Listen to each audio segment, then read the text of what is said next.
Assalamualaikum warahmatullahi wabarakatuh. Alhamdulillahi rabbil alamin, wassalatu wassalamu ala asyrafil anbiya'i wal mursalin, nabiyyina Muhammadin wa ala alihi wa ashabihi ajma'in, amma ba'd.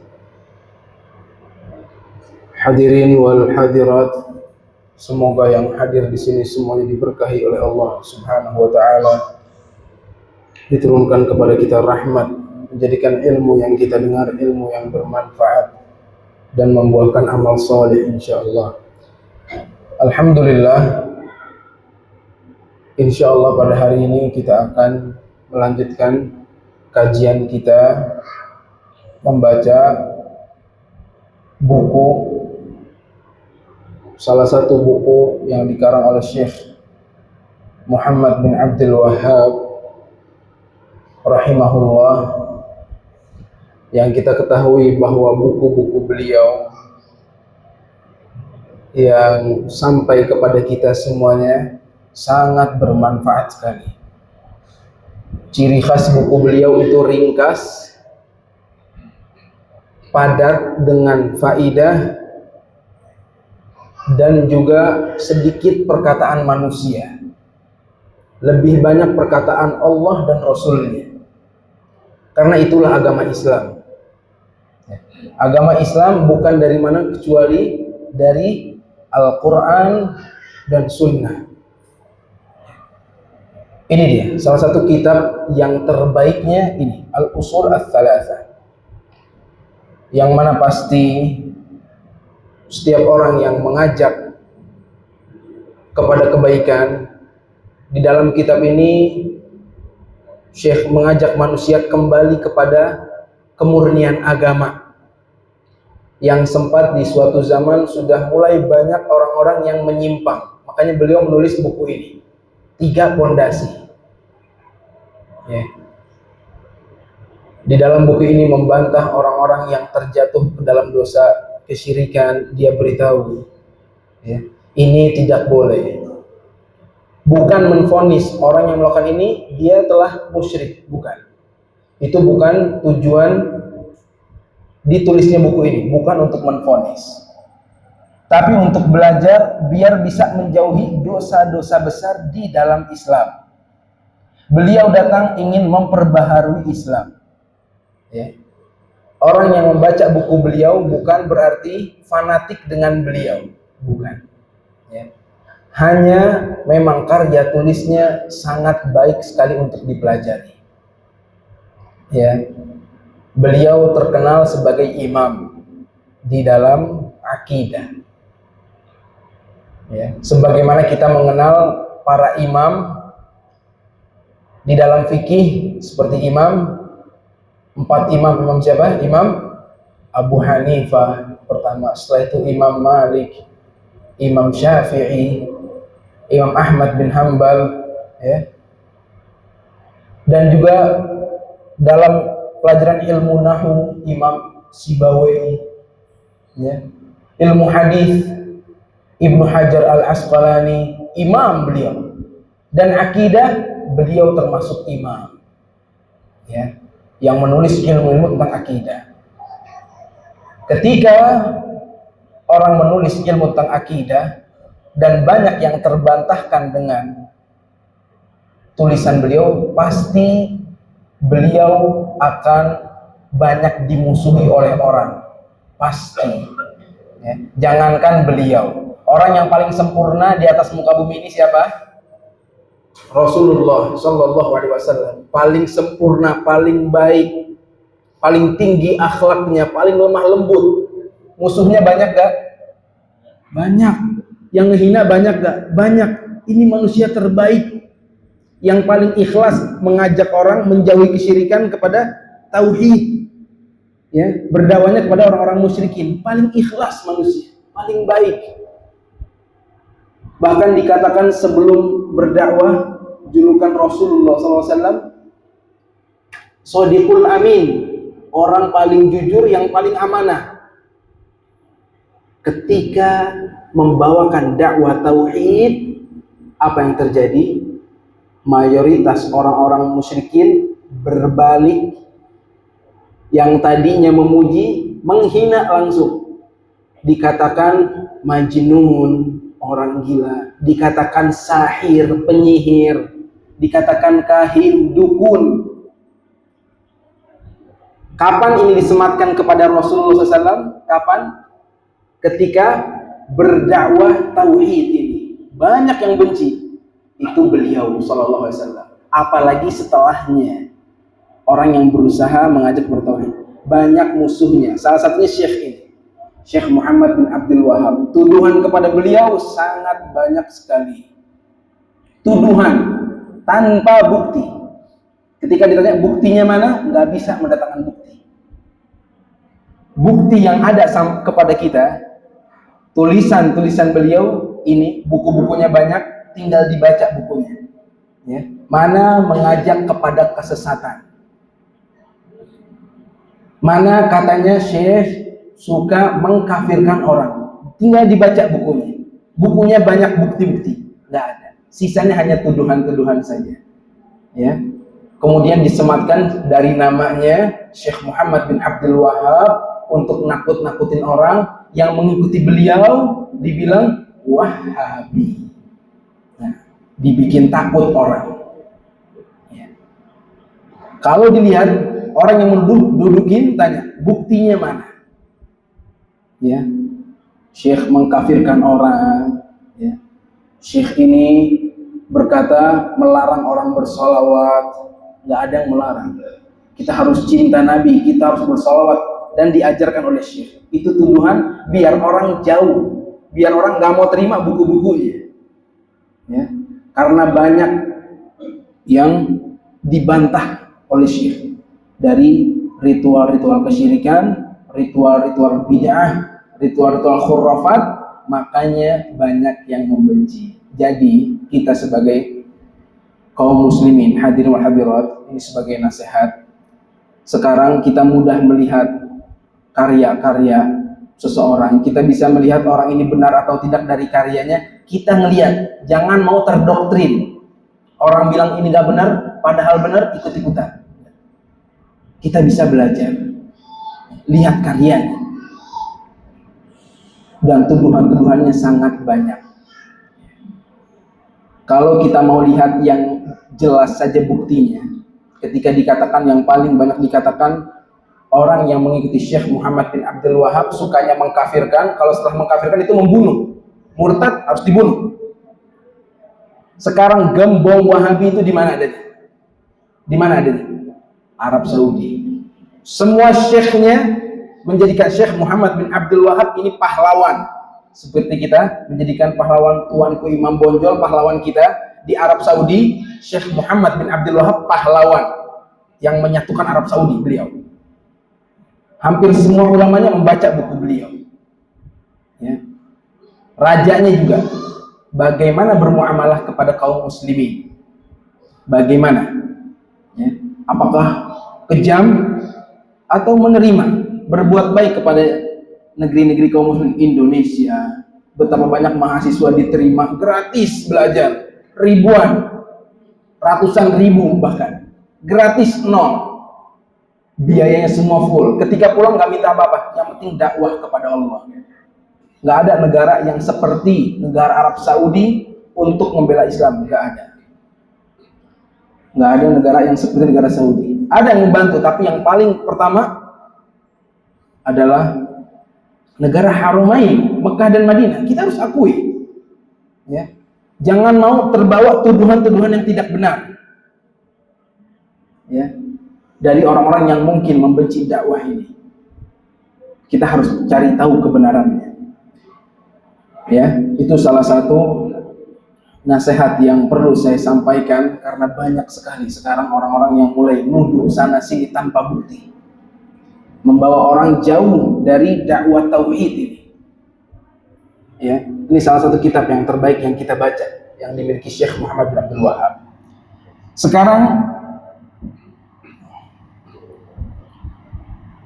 kita sedang berada di pembahasan yang ketiga, ya, hal yang harus diketahui oleh setiap muslim. Syekh berkata, anna man ata'ar rasul wa wahhadallah la yajuzu lahu muwalah man hadallah wa rasulah. Bahwasanya yang menaati Rasul sallallahu alaihi wasallam dan mengesahkan Allah, nggak boleh bagi dia mencintai orang yang memusuhi Allah. Ini salah satu konsekuensi kita menjadi muslim.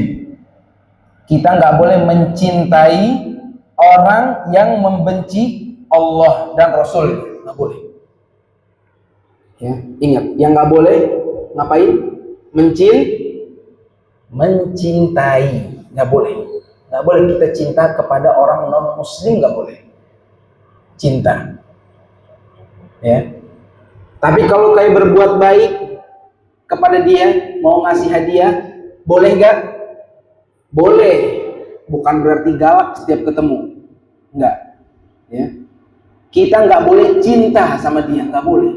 Kenapa kita nggak boleh? Karena dia memusuhi Allah. Dia bilang Nabi pendusta, bohong, nggak ada Islam. Itu bohong. Apakah kita bisa menerima itu? Nggak bisa. Ya. Kita nggak boleh cinta kepada mereka.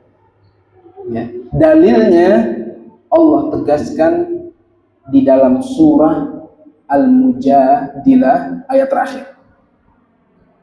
Ya. Allah Subhanahu wa ta'ala berfirman, la tajidu qauman yu'minuna billahi wal yawmil akhiri yuwadduna man haddallaha wa rasulah.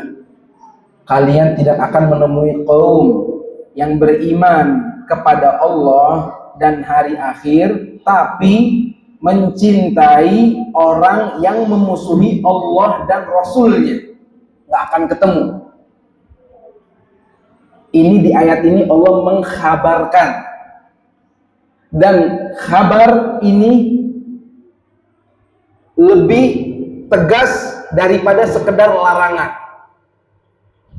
Allah Subhanahu wa ta'ala mengatakan, jangan kalian mencintai orang yang memusuhi Allah. Di atasnya lagi Allah katakan, nggak ada, kata Allah Subhanahu wa ta'ala, nggak ada orang yang beriman kepada Allah dan hari akhir mencintai orang yang memusuhi Allah dan Rasulnya. Kata Allah Subhanahu wa ta'ala, nggak ada. Kalau ada, berarti itu orang nggak benar iman kepada Allah dan hari akhir. Ya. Karena Allah Subhanahu wa ta'ala katakan nggak ada yang beriman benar kemudian cinta juga sama orang-orang kafir, nggak bisa. Ya. Kemudian Allah Subhanahu wa ta'ala melanjutkan firman-Nya, walau kanu aba'ahum au abna'ahum au ikhwanahum au ashiratahum, walaupun mereka orang tua mereka, subhanallah, anak-anak mereka, saudara mereka, keluarga mereka, nggak boleh cinta. Subhanallah, lihat, perhatikan, ini penting.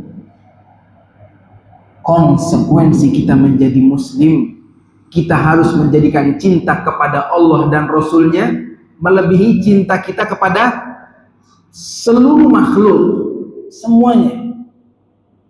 Yang nomor satu harus Allah dan Rasulnya. Kita rela berkorban, mengorbankan anak kita, istri kita, karena siapa? Allah Subhanahu wa ta'ala. Jangan sampai dibalik. Karena anak, karena istri, kita rela nggak mau taat sama Allah, nggak memperdulikan aturan Allah. Kenapa? Takut sama istri. Ya, misalnya kerja di tempat yang haram, jelas dia tahu haram, nggak mau tinggalin. Kenapa? Takut istri ngomel kalau saya nggak kerja di sini. Ini cintanya, ini melebihi cintanya kepada siapa? Allah. Ya. Cinta kepada Allah dan Rasulnya harus paling utama. Ya. melebihi cinta kita kepada siapapun. Rasulullah SAW bersabda, la yu'minu ahadukum hatta akuna ahabba ilaihi min waladihi wa walidihi wan nasi ajma'in. Tidak beriman seorang di antara kalian sehingga aku menjadi orang yang paling dia cintai, melebihi cintanya kepada anaknya, kepada orang tuanya, dan kepada seluruh manusia. Ya, ini kesempurnaan iman, mencintai Allah dan Rasulnya. Pernah suatu saat Umar ibn Khattab radhiyallahu anhu berkata kepada Rasulullah SAW, ya Rasulullah, la anta ahabbu ilayya min kulli syai' illa nafsi. Engkau sungguh orang yang paling aku cintai dari segala sesuatu. Dari seluruh orang, engkau yang paling aku cintai, kata Umar ibn Khattab, kecuali setelah diriku. Kecuali setelah diriku. Kemudian kata Rasulullah SAW, la ya Umar, hatta akuna ahabba ilaik min nafsik. Belum wahai Umar, belum. Sampai engkau cintai melebihi cintamu terhadap dirimu. Kata Rasulullah SAW. Kemudian kata Umar, fa innahul an wallah. Sesungguhnya sekarang demi Allah, la anta ahabbu ilayya min nafsi. Engkau adalah orang yang paling aku cintai melebihi cintaku terhadap diriku. Kemudian kata Rasulullah SAW, al-an ya Umar. Sekarang baru benar ya Umar. Wahai Umar, sekarang baru cintanya benar. Mencintai Allah dan Rasulnya melebihi segala sesuatu. Itu mukmin. Mukmin. Ya, harus cinta. Ketika hati kita cinta, kita harus berusaha juga mengamalkan konsekuensi cinta. Ya. Kita nggak mau, Bapak Ibu sekalian, cinta kita kepada Rasulullah SAW, kepada Allah dan Rasulnya itu bertepuk sebelah tangan. Nggak mau. Kita mau cinta kepada Allah dan Rasulnya, Allah dan Rasulnya juga cinta kepada kita. Itu yang diharapkan. Dan itu pertanyaan terbesar bagi kita. Bukan bagaimana kita cinta kepada Allah dan Rasulnya. Ada lagi yang lebih besar pertanyaannya. Bagaimana Allah dan Rasulnya cinta kepada kita. Itu yang harus dicari. Insya Allah kita semua yang hadir di sini cinta kepada Allah dan Rasulnya. Itu nggak diragukan, insya Allah semua. Tapi yang harus dikejar, bagaimana Allah dan Rasulnya cinta kepada saya. Bagaimana? Ya. Allah Subhanahu wa ta'ala pernah memberitahu kita di satu ayat yang besar. Ya. Dalam surat Al-Imran ayat ke-31. Allah Subhanahu wa ta'ala berfirman, qul in kuntum tuhibbunallah fattabi'uni. Katakanlah wahai Muhammad, kalau mereka benar mencintai Allah, ikutin aku. Ikuti Rasulullah SAW. Kata Allah Subhanahu wa ta'ala, yuhibbukumullah. Allah akan cinta kepada kalian. Wa yaghfir lakum dzunubakum. Dan Allah akan mengampuni dosa-dosa kalian. Lihat. Konsekuensi dari cinta berarti apa? Ittiba. Kalau kalian benar cinta kepada Allah dan Rasulnya, fattabi'uni, ikutin aku, ikutin Nabi Muhammad. Ya. Ini konsekuensi cinta. Kalau cinta kita benar, ya, kita nggak mau beribadah kecuali yang diajarkan Nabi. Itu dia. Itu cinta kepada Allah dan Rasulnya. Ittiba. Ya. Nah, kemudian salah satu buah kita cinta kepada orang yang baik, ya, adalah kita nanti akan dibangkitkan oleh Allah bersama orang yang kita cintai. Sebagaimana yang diriwayatkan oleh Anas bin Malik radhiyallahu anhu, telah datang kepada Rasulullah SAW seorang Arab Badui. Arab Badui datang ke Nabi bertanya. Orang Arab Badui biasanya kalau nanya nggak basa-basi, ya, nggak kesana kemari, langsung tanya to the point, langsung ke Nabi. Mata sa'ah, kalau bahasa kita kiamat kapan, langsung nanya kiamat kapan kepada Rasulullah SAW. Para sahabat ada di situ. Kemudian Nabi menjawab, "Madza a'dadta laha?" Apa yang kau sudah siapkan untuk kiamat? Nggak dijawab kiamat kapan. Rasulullah nggak tahu kiamat kapan.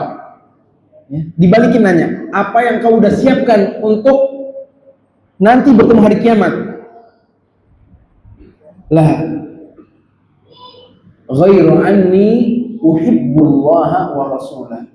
Aku nggak banyak menyiapkan dari amalan, tapi aku cinta kepada Allah dan Rasulnya. Mendengar itu Rasulullah SAW berkata, anta ma'aman ahbabta. Engkau akan bersama orang yang engkau cintai. Subhanallah, lihat. Kata Rasulullah, engkau akan bersama orang yang engkau cintai. Anas bin Malik mendengar hadis ini, dia berkata, demi Allah, aku nggak pernah senang semenjak aku masuk Islam melebihi senangku ketika mendengar Nabi Muhammad SAW berkata, anta ma'aman ahbabta. Engkau akan bersama orang yang engkau cintai. Kemudian Anas berkata, demi Allah, aku cinta kepada Nabi Muhammad, pada Rasulullah SAW. Aku cinta kepada Abu Bakar, aku cinta kepada Umar, dan aku berharap nanti aku bersama mereka di akhirat, walaupun amalanku nggak seperti mereka. Itu kata Anas bin Malik radhiyallahu anhu. Kecintaan ini penting, amalan hati kepada Rasul harus kuat melebihi cinta kepada anak, istri, keluarga, semuanya. Ya. Dan buktikan dengan mengikuti sunnah Rasulullah SAW. Ya. Itu cinta. Dan orang yang seperti ini cintanya kepada Allah dan Rasulnya, nggak mungkin rela ketika ada yang berkata Nabi Muhammad pendusta, bohong, itu nggak ada Nabi. Apakah hati ini menerima? Nggak menerima. Ya. Dan mereka orang-orang yang non-muslim, orang kufar, nggak meyakini itu. Nggak mungkin hatinya bisa cinta kepada mereka, nggak mungkin. Itu kata Allah Subhanahu Wa Taala. Kalian nggak akan menemukan orang yang beriman cinta, walaupun itu orang tuanya. Ya. Nah ini penting, ini konsekuensi, ini salah satu konsekuensi kita bersyahadat la ilaha illallah wa anna Muhammadur Rasulullah ini. Ya. Kata para ulama menafsirkan hadis ini, orang-orang yang beriman adalah orang-orang yang mencintai musuh Allah dan Rasulnya, walaupun mereka kerabat, ya. Tapi berbuat baik boleh gak? Boleh. Ingat, jangan sampai salah paham. Nggak cinta, nggak mesti musuh, nggak mesti. Ya dibiarin, ya. Dia belum bisa menerima Allah dan Rasulnya, ya.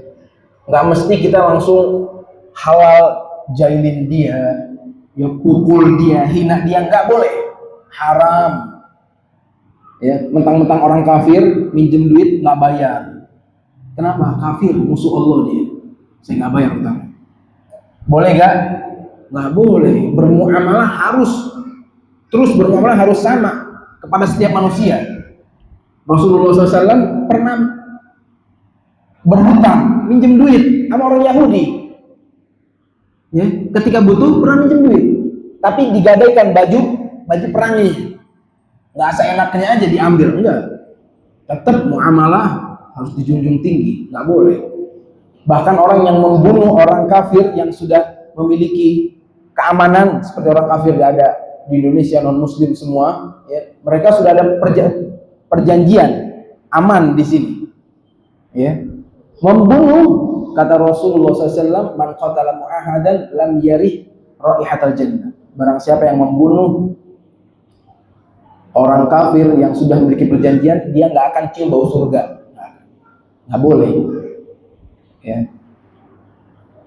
Yang diperangin itu dari orang-orang kafir itu kafir harbi, kafir yang memang merangin kita, itu diperangin. Ya, bukan orang-orang yang tinggal bersama kita, itu orang-orang yang sudah memiliki jaminan keamanan. Ya, ingat itu. Apalagi misalnya orang kafir ini tetangga,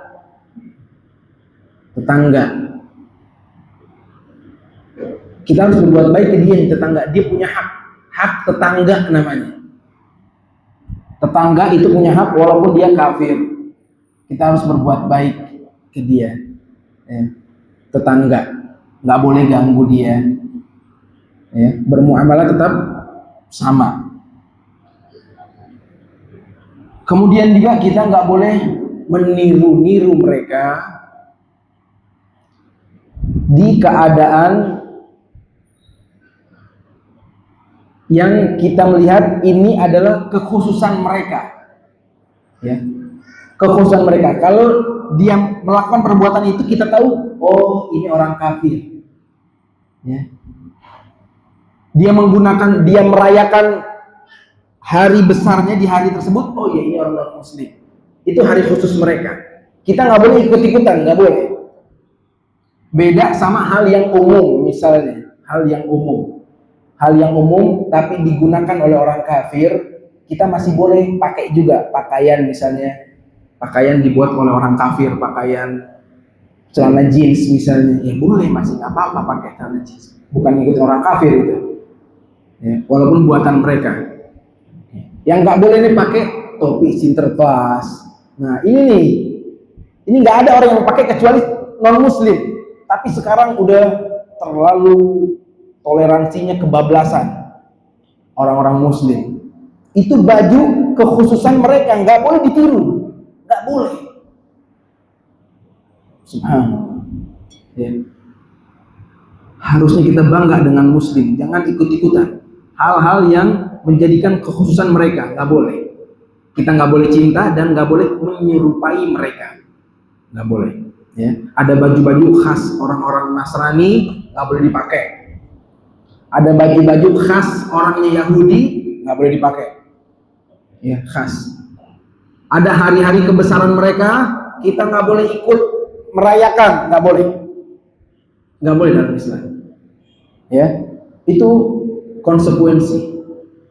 Sebagaimana dikatakan Rasulullah SAW, man tashabbaha biqaumin fahuwa minhum. Barang siapa yang meniru-niru suatu kaum, dia termasuk dari mereka.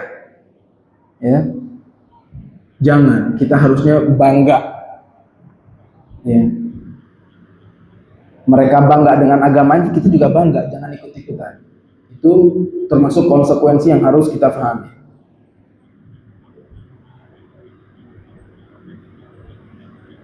Kemudian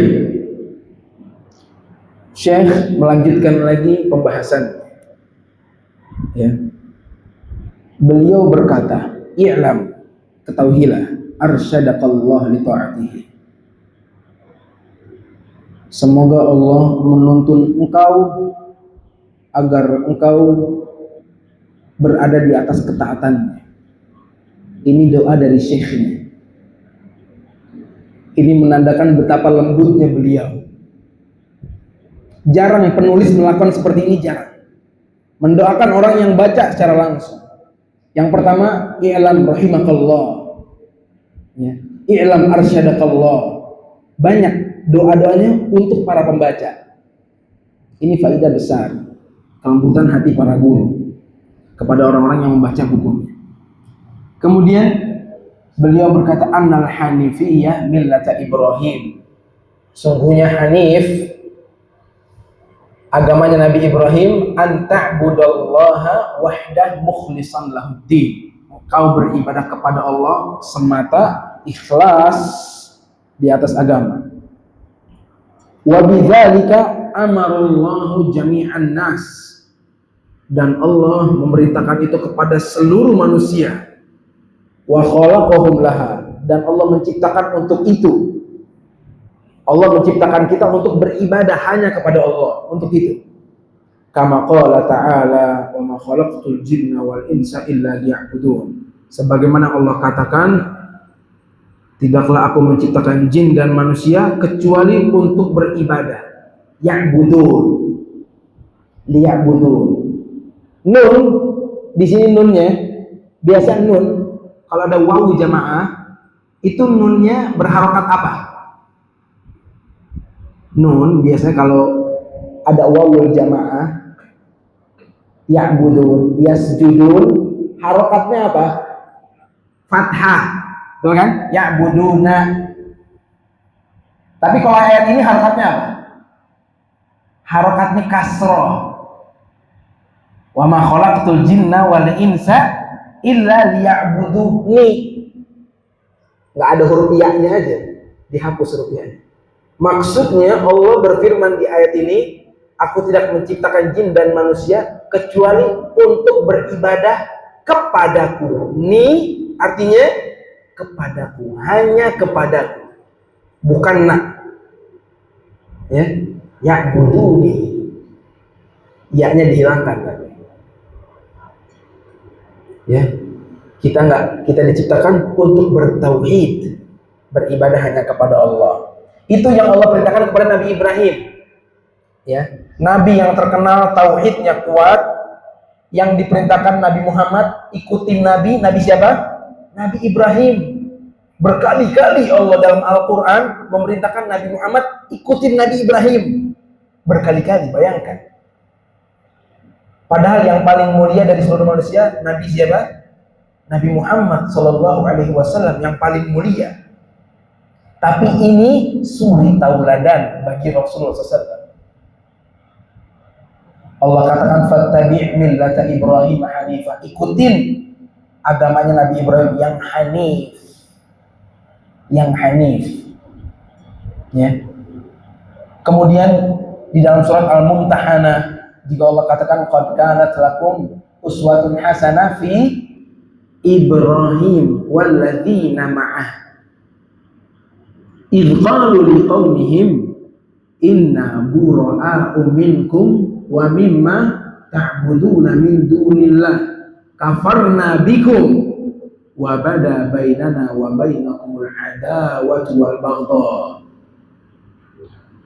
Allah katakan dalam surat Al-Mumtahanah, sungguh telah datang kepada kalian suri tauladan di dirinya Nabi Ibrahim dan yang bersama mereka ketika mereka mengucapkan kepada orang-orang yang ada di sekitarnya.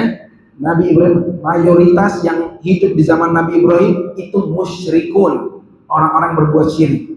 Nabi Ibrahim berkata, sungguh aku berlepas diri dari kalian semua. Bayangkan, Nabi Ibrahim berkata, aku berlepas diri, aku nggak mau ikut-ikutan sama yang kalian lakukan. Ya. Kafar nabikum, kami kufur kepada kalian, nggak mau ikut sama kalian. Wabada bainana adawatu wal baghdha, dan kita akan bermusuhan. Ya. Sampai kalian beriman kepada Allah. Nabi Ibrahim ini ujiannya berat mendakwahkan kaumnya. Nggak mau beriman. Sampai berkata seperti ini.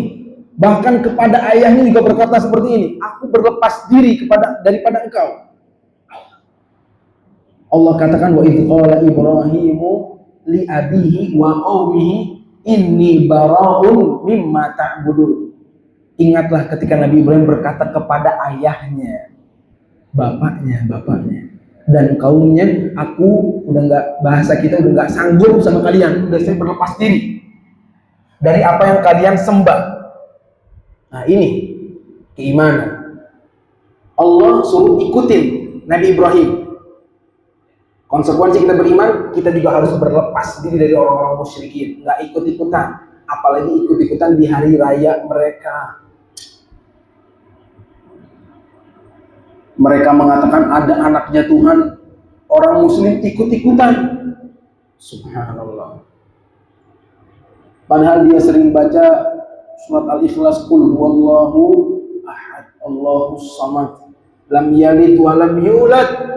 Allah tidak dilahirkan dan tidak melahirkan. Mereka berkata, enggak, Allah punya anak. Dan kita ikut-ikutan.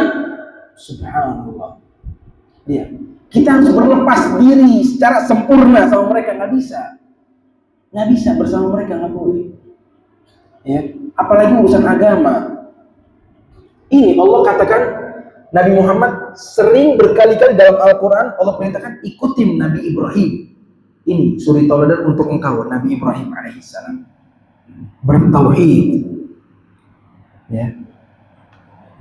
Dan Nabi Ibrahim juga mendapati julukan Khalilur Rahman, kekasihnya Allah. Cuman dua di atas muka bumi yang mendapatkan gelar kekasihnya Allah, cuman dua, Nabi Ibrahim dan Rasulullah SAW. Ini cuma dua. Ya. Suri tauladan. Semua orang itu, sampai orang Yahudi, Nasrani, ngaku-ngaku dari keturunan Nabi Ibrahim. Nabi Ibrahim itu orang Yahudi, orang Nasrani. Ya. Nabi Ibrahim alaihissalam. Kemudian Allah bantah di dalam Al-Quran, maka Ibrahimu Yahudiyan wala Nasraniyan. Nabi Ibrahim bukan orang Yahudi, Nabi Ibrahim bukan orang Nasrani. Walakin kana hanifa. Tapi Nabi Ibrahim memiliki agama yang hanif, bukan orang Yahudi, bukan Nasrani. Ya. Hanif. Hanif itu artinya bengkok, Pak. Ya. Bukan lurus, tapi condongnya, bengkoknya ini kepada tauhid, menjauhi kesyirikan. Itu hanif namanya. Ya. Agama Nabi Ibrahim adalah agama yang condong kepada tauhid, menjauhi kesyirikan. Itu namanya hanif, bukan lurus hanif, tapi bengkok. Condongnya kepada tauhid, menjauhi syirik. Itu agama Nabi Ibrahim alaihissalam. Ya. Berarti ini tegas kalau dalam urusan akidah, kesyirikan, bukan ambil jalan tengah. Nggak bisa. Ke dalam kesyirikan nggak bisa, berlepas diri dari kesyirikan. Kepada tauhid. Nggak bisa, toleransi urusan ini nggak bisa. Ya. Maaf, nggak bisa. Dalam urusan tauhid dan kesyirikan. Itu agamanya Nabi Ibrahim alaihissalam. Ya. Salah satu nabi yang paling mulia. Ya. Menjadi panutan bagi umatnya Rasulullah Sallallahu Alaihi Wasallam, kekasihnya Allah, suri tauladan dalam setiap aspek. Nabi Ibrahim alaihissalam, beliau menjadi dikatakan kekasihnya Allah karena beliau bisa melewati ujian-ujian yang berat yang Allah berikan. Ini buat kita semua, ini suri tauladan. Kalau kita bisa seperti Nabi Ibrahim, ya nggak bisa mirip, nggak mungkin bisa mirip. Beliau kekasihnya Allah. Seenggaknya kita bisa mengikuti. Karena untuk itu Allah menurunkan Al-Quran agar kita bisa mengikuti langkah beliau. Agar kita juga mendapatkan cinta Allah sebagaimana Allah cinta kepada Nabi Ibrahim. Melewati ujian yang Allah berikan kepada Nabi Ibrahim alaihissalam. Ya. Yang menjadikan ujian dari Allah ini tangga dia lebih dekat kepada Allah. Ada ujian dia bisa lewatin, semakin dekat kepada Allah. Ada ujian lagi lebih besar, dia bisa lewatin, semakin dekat sama Allah. Sampai Allah katakan, wattakhadallahu Ibrahim khalila. Allah sudah jadikan Nabi Ibrahim sebagai kekasih. Semua ujian dilewati Nabi Ibrahim alaihissalam. Dan kita juga sama-sama punya ujian. Bedanya bagaimana kita melewati ujian ini. Kalau kita bisa melewati ujian ini tanpa bermaksiat, tanpa putus asa, bisa bertahan, ini adalah salah satu jalan pintas kita mendapatkan cintanya Allah melalui ujian. Ini jalan tercepat kita mendapatkan cinta Allah. Sudah terbukti. Ya. Nabi Ibrahim alaihissalam ujiannya, lihat ini aja dari dakwah tadi, siapa yang kufur? Bapaknya. Susah. Bapaknya termasuk orang-orang yang kufur di dakwahnya, susah. Ya. Dibakar, Allahu Akbar, dibakar oleh penguasa. Bukan dibubarin kajiannya, bukan. Itu nggak ada apa-apa dibubarin. Dibakar, ya. Disiksa segala macam. Ya. Ayahnya nggak mau beriman. Ya. Berharap punya anak, lama sampai umur 80 tahun baru punya anak. Sekalinya punya anak kecil, Allah turunkan perintah, sembelih anaknya. Allahu Akbar. Ya, ini berat ujiannya. Sebelum disuruh sembelih, disuruh taruh di Mekah, ditinggalin anak dan istrinya. Ya. Itu kalau hitung-hitungan manusia meninggal, itu dua-duanya meninggal. Anak istri nggak ada tanaman, nggak ada makanan, di tanah yang tandus, meninggal itu. Hitung-hitungan manusia. Tapi ini perintah Allah, ditaruh oleh Nabi Ibrahim. Ini perintah Allah, jalan. Allah selamatkan Nabi Ismail dan Hajar. Besar, udah bisa bantu ayahnya, suruh sembelih. Mau disembelih. Dilewati oleh Nabi Ibrahim, ujian ini dilewati semakin tinggi.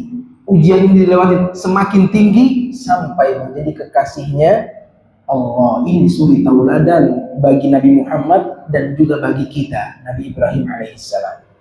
Sering Allah ulang-ulang dalam Al-Quran. Ya. Dan beliau juga adalah dikenal sebagai Nabi yang selalu menjunjung tinggi tauhid. Nabi Ibrahim alaihissalam. Ini pelajaran penting bagi kita semua. Kemudian Syekh berkata lagi,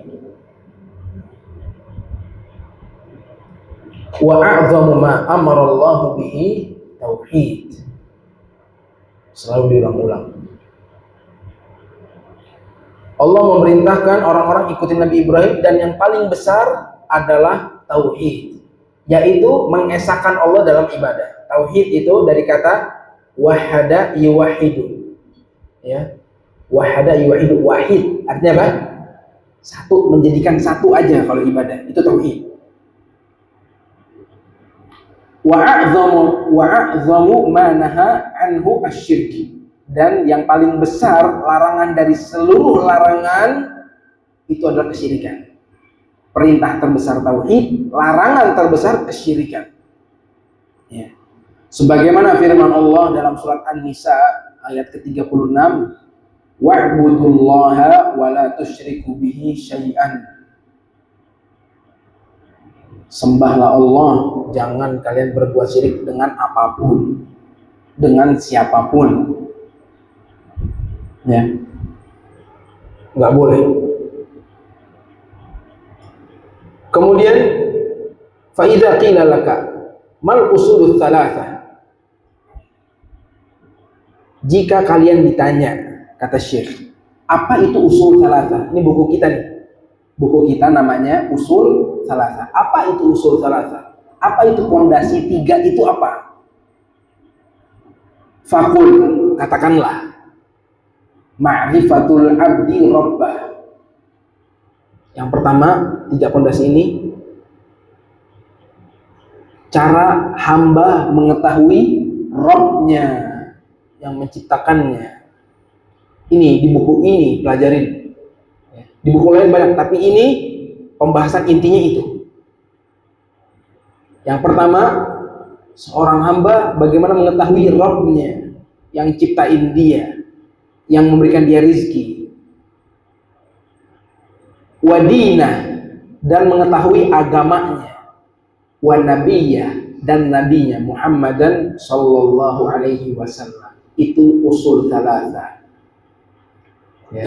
Kalau kita ditanya apa itu usul salasah, pondasi 3 ini, katakan yang pertama, bagaimana seorang hamba mengetahui Rabbnya, agamanya, dan nabinya.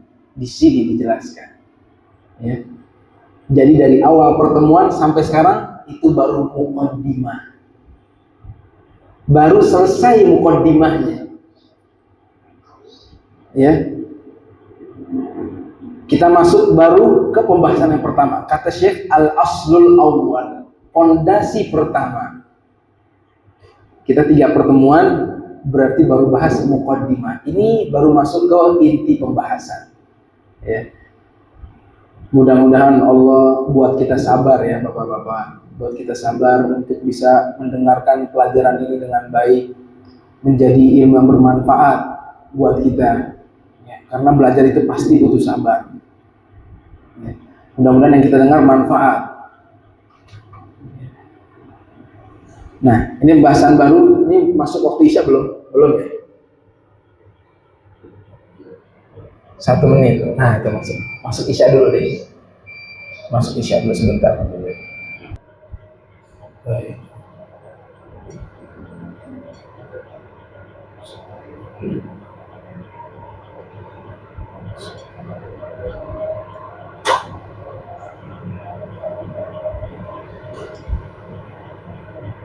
Alhamdulillah, wassalatu wassalamu ala rasulillah wa ala alihi wa ashabihi wa man wala amma ba'du.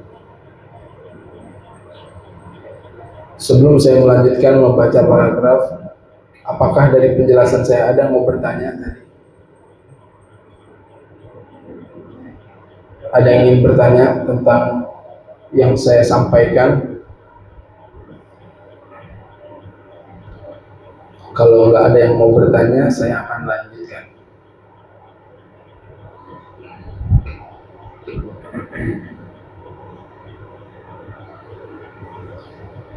Baik, saya lanjutkan sedikit.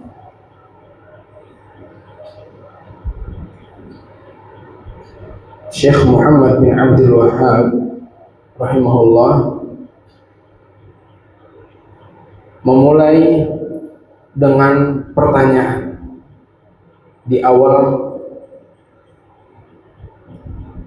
pembahasannya dengan berkata fa idza qila laka man rabbuk. Jika dikatakan kepada engkau, ditanya oleh orang, siapa Rabbmu? Siapa Rabbmu? Ya.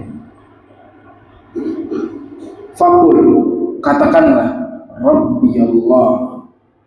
Rabbku adalah Allah, alladzi rabbani, yang menciptakanku, yang mengaturku, wa rabba jami'al alamin, dan yang mengatur alam semesta, bini'amihi, dengan nikmatnya, wa huwa ma'budi, dan Allah lah yang aku ibadahi, laisa li ma'budun siwa, aku tidak memiliki zat yang aku sembah kecuali Allah. Sebagaimana Allah katakan, alhamdulillahi rabbil alamin, wa kullu ma siwallahi alam, dan seluruh apapun selain Allah itu alam, termasuk alam, makhluk. Wa ana wahid minal alam, dan aku termasuk salah satu dari alam. Aku termasuk salah satu dari alam. Mengakui bahwa Allah yang mengaturku dan yang mengatur alam semesta. Nggak ada yang mengatur di atas muka bumi, yang menurunkan hujan, yang memberikan kita rizki, yang memberikan kita anak, yang memberikan kita ujian, yang memberikan kita kemampuan, yang memberikan kita kemudahan. Semuanya datang dari Allah. Semuanya. Yang mengetahui ilmu gaib, semuanya hanya Allah. Hanya Allah. Kita harus yakini, apapun yang kita alami, itu Allah memang berkehendak seperti itu. Allah tahu. Ujian apapun, kita harus yakini, Allah tahu saya sedang mengalami ini. pasti ada yang Allah mau dari saya. Karena Allah Maha Baik, Arhamur Rahimin. Ada yang Allah inginkan dari semua ini. Yakini itu. Yakin. Itu artinya kita yakini Allah Rabbul Alamin, Rabb semesta alam. Ya. Tidak gampang menisbatkan yang apapun yang terjadi di dunia kepada manusia. Ya. Ini terjadi gara-gara dia sih jadi begini. Gara-gara ente sih tadi ngomong jadi begini. Semuanya dinisbatkan ke orang. Ya. Nggak boleh dalam Islam. Itu semuanya qadarullah. Itu terjadi atas takdir Allah. Ya. Jangan pernah kita mengatakan ketika tertimpa musibah, barang hilang, misalnya jatuh, kecelakaan karena lewat jalan ini, ya. Coba tadi ane nggak nurut sama ente, ane nggak jatuh. Ini sama saja dia mengatakan secara tidak langsung, saya ini yang ngatur semuanya. Enggak, yang ngatur Allah. Ya. Takdirnya jatuh hari itu emang. Ya, jangan pernah nyalahin. Ini barang hilang, coba nggak ditaruh sini, nggak hilang. Enggak, hari itu hilang, takdirnya hilang. Ketika mendapatkan musibah, katakan qadarullah wa ma syaa fa'al. Ini takdir Allah dan Allah berbuat sesuai kehendak. Ya. Karena orang yang sering mengatakan seandainya, coba, itu membuka pintu syaitan. Pasti dia nanti akan nyesel, hatinya akan sempit, nggak terima takdir, ya, nyalahin orang. Kerjaannya biasanya seperti ini, nyalahin orang. Kalau kejadian sesuatu ini disalahin semuanya. Ya. Qadarullah. Ya. Ini salah satu buah dari kita mengimani bahwa Allah yang mengatur alam semesta. Tugas kita ikhtiar di jalan Allah, apapun yang terjadi serahkan sama Allah. Ya, yang penting kita berada di jalan Allah. Kerja kita yang penting halal. Ya, yang penting kita nggak maksiat. Kena musibah, emang kena musibah. Emang kalau sudah kita jadi orang alim, orang benar nggak kena musibah? Kena musibah, semua kebagian musibah semuanya. Orang soleh, orang ngaco, semua kena musibah di dunia. Ya, kebagian musibah.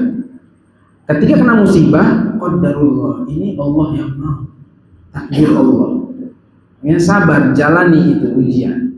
Ini salah satu bentuk kita beriman Allah Rabbul Alamin, Allah yang mengatur alam semesta. Ya, kalau kita punya buah ini, kita paham, hati kita lebih tenang. Dapat musibah beda sama orang yang nggak ngerti ini. Kesal bawaannya, sempit hatinya. Orang yang paham ini Allah yang mau, Allah yang takdirkan. Dan kita nggak tahu mana yang benar-benar baik buat kita, mana yang nggak baik kita nggak tahu. Ya. Hatinya bakal lebih tenang, lebih sehat orang seperti ini, lebih sehat, nggak terlalu banyak pikiran, nggak terlalu gampang tersudutkan, enggak. Dia lebih sehat hatinya, pikirannya lebih sehat karena sudah memiliki tauhid yang kokoh. Ya. Sudah bisa menerima apapun yang dia alami. Ini salah satu buah bagi orang yang memperdalam ilmu tauhid. Nanti kita akan memetik beberapa buah yang lainnya yang penting dari ilmu tauhid di pembahasan yang akan datang. Ya. Itu kurang lebih yang bisa kita bahas pada kesempatan kali ini. Jika ada yang mau bertanya atau sudah harus komat, harus komat ya? Udah mau pulang soalnya. Ya. Ya udah. Kalau gitu kita cukupkan kajian hari ini, semoga bermanfaat bagi semua. Subhanaka Allahumma bihamdik asyhadu an la ilaha illa anta astaghfiruka wa atubu ilaik. Wassalamualaikum warahmatullahi wabarakatuh.